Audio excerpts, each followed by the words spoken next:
Member of the Group by Topher Chambers. Tom sat there in the third support group he had been assigned to in as many years. When the time came, he recounted his tale to yet another bunch of people who he felt were only half listening. He would always start off the same. I think I'm cursed or something. And as always, nobody ever really listened. They just sat there lost in their own thoughts, waiting for their time to share. My older brother growing up was hospitalized for being a sociopath, or, psychopath, I guess is the more correct term. He was 4 years older than I was. He looked around the room to see if anyone really cared. When he was gone for any length of time, something bad would happen. The first time it was our cat. Our parents found it hanging in the attic by an extension cord. It was that point that always started to get people's attention. He knew nobody liked to listen to the mundane sob stories, but when you throw in some violence, they perked right up. It progressed from that to neighborhood animals. Of course, they were found buried around the shed with their heads cut off. The last straw was when one of the little girls down the street went missing.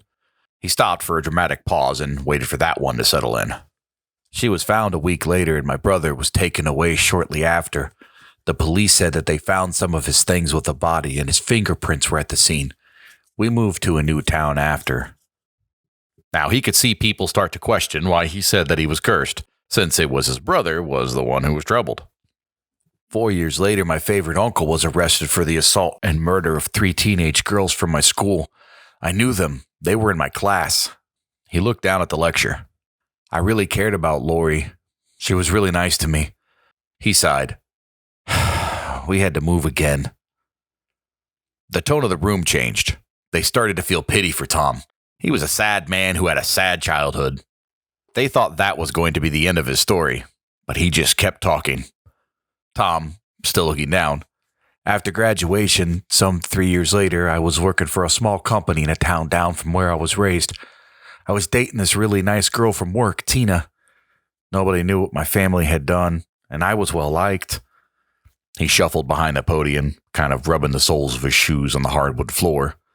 Several of the girls at the company disappeared that year, and Tina was the last one they found.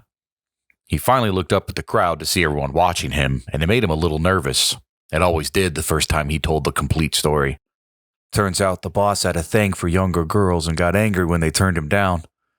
He coughed and continued. That was 2 years ago, and I've started a new job in a new town since then. But there has been another girl that's gone missing at my church. I think I'm cursed. I will never get away from violent people. The group leader, Erica, came up and patted him on the shoulder, and Tom moved to sit down again in his chair. His was the last testimonial of the night, and the group started to disperse shortly after. A couple of people came up and gave him words of encouragement and that they hope he can finally get away from the evils of the world and settle down. Erica, as normal, was the last one out of the building, as she always straightened up the room and locked up. Tom waited around and made sure she made it to her car. 3 weeks passed, and Tom didn't show back up. At first, there was talk about how odd it was that he only came once, but after the 4th week, nobody really remembered. One day, about a month or two later, Erica didn't show up to open the building like normal. Her body was found 2 weeks later, back off a jogging trail behind the building. There Tom sat in another support group. When the time came, he recounted his tale to yet another bunch of people who he felt were only half listening. He would always start off the same.